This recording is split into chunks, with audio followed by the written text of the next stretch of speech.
Welcome to Movement Monday. I'm Dr. Jason, and on today's episode of Movement Monday, I'm going to show you how to move your hips, how to become more mobile in your hips, and simple exercises you can do at home, in the office, right now, in order to get your hips actually moving. Many times hips can be a pain point where improper hip motion means you could walk with a limp or a hitch. You've got pain, you can't pick up your kids, your pet, your groceries.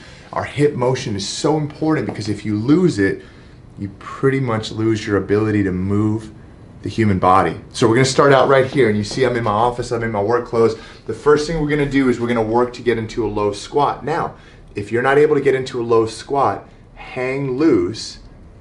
You see that? Hang loose, you see what I did? And I'm gonna show you a modification. So the first step is we're gonna go here. We're gonna start here. You're gonna hinge one knee to the floor, other knee to the floor. 2 times each, and then you're gonna swing your leg out. Hand down to the other side. Hinge, hinge, hinge, hinge. Leg out. Opposite side. Hinge, hinge, hinge, hinge. Opposite hand down. All fours on the ground. Knee to the floor. So this is actually a knee and a hip movement. Swing the heel out, transfer to the other hand. Get onto all fours. Knee to the ground, knee to the ground, knee to the ground, knee to the ground. Hand down, opposite leg swings forward. Transfer to the other hand. Rotate up. Knee down, knee down. Knee down, knee down, swing the foot forward, transfer. Doesn't matter which side you start with, but keep moving. Swing the leg, transfer the weight into your hand, go onto your toes, push your hips up in the air, and that is a hip mobility exercise and a knee mobility exercise. So you got the knees as a bonus, okay? The next thing we're gonna do is gonna show you a hip hinge. You need a wall, like so. You're gonna stand a little ways away from the wall. Left foot pointing outwards. Hold on. As I swing my foot, my toes point up. As I come down, toes point up. You need enough space. This won't necessarily work. A little more space. 1 or 2 hands. 1, 1, 2, 2. 3, 3. Key is the toes pointing up each way. You're going to do 10 on either side. Once you do that, toes pointing outwards, toes up. So this is forcing gently the hips to move. 3, 4, 4, 5, 5, 6, 6, 7, 7, 8, 8, 9, 9, 10, 10. Hip hinges. Now, the modification is to go low and slow. Toes up, toes up. Slow and controlled. It's actually a little bit harder than using momentum. If you do that with your hips, what you're going to find is that if you're sitting all day, your hips are like this. You stand up, they're here. It's not until you actually move them in the ball and socket joint that they're going to get lubricated. So at first, you may feel some popping in your hips. Usually that's because the lower back is tight. It may be out of alignment. You may have an anterior pelvic tilt, which places a disproportionate amount of weight in the pelvis and the hips. So as you see your chiropractor, as you work to strengthen your lower abs, and as you work on your hip mobility, you'll find less of that popping and more fluid movement. Now, the modification for the first exercise I gave you, so you're here, ideally, and we dip down.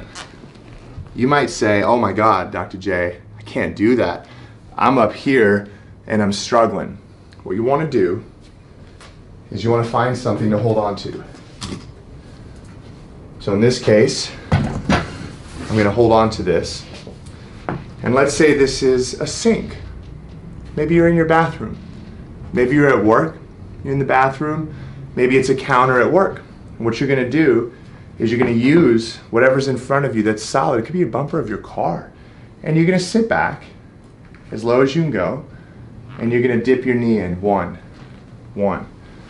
2, 2, 3, 3, 4, 5, 5. The goal is to get down to the point where you can go all the way down, dip your knee to the floor. But if you can't do that, it's okay.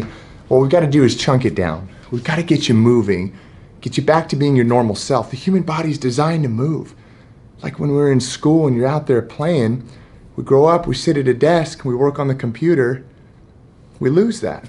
So these are simple things you can do in your home, in your office, even in the bathroom to get your mobility back.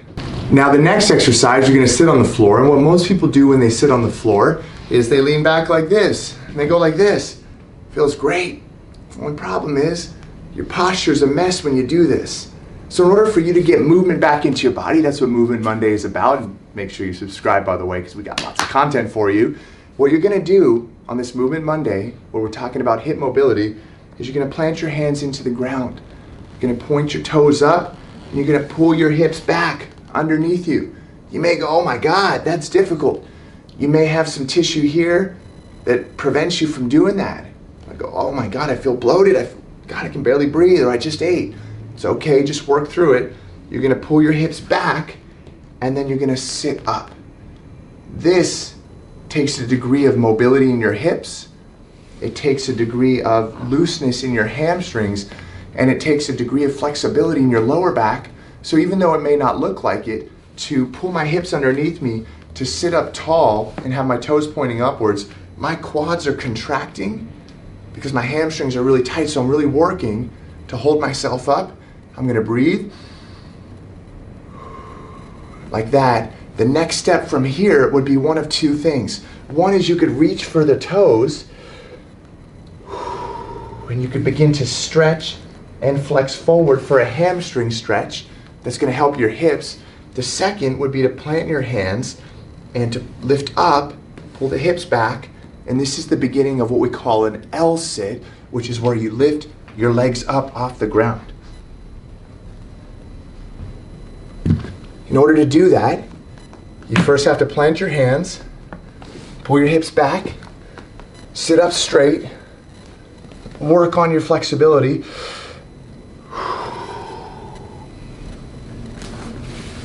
God knows we all need work there. The next step or option for hip mobility, because how can your hips be mobile if they're not strong? So plant your hands, push up. You might go, that's a lot of work. Do it again. Rep it out. Okay? Constantly pulling your hips back, underneath you. And then if you're ready, hold up. It's a nice challenge, and get into the L-sit. So for hip mobility, this is Movement Monday. I'm Dr. Jason, and what I want for you is to be mobile, to be healthy, to be able to move your body, to be able to flow, to be able to do general movements, because specific movements tend to be our downfall. It's the crux of what causes repetitive stress injuries, right? I love training, but if you don't learn to move your body generally, to swing your hips, hinge your hips, to get down low, to move your body, you're always going to be afraid of the floor. You're always going to be afraid of falling, and you're always going to be tight. Leave me your comments. Let me know how Movement Monday works for you. Thank you for subscribing. I'm Dr. Jason. I'll see you next time.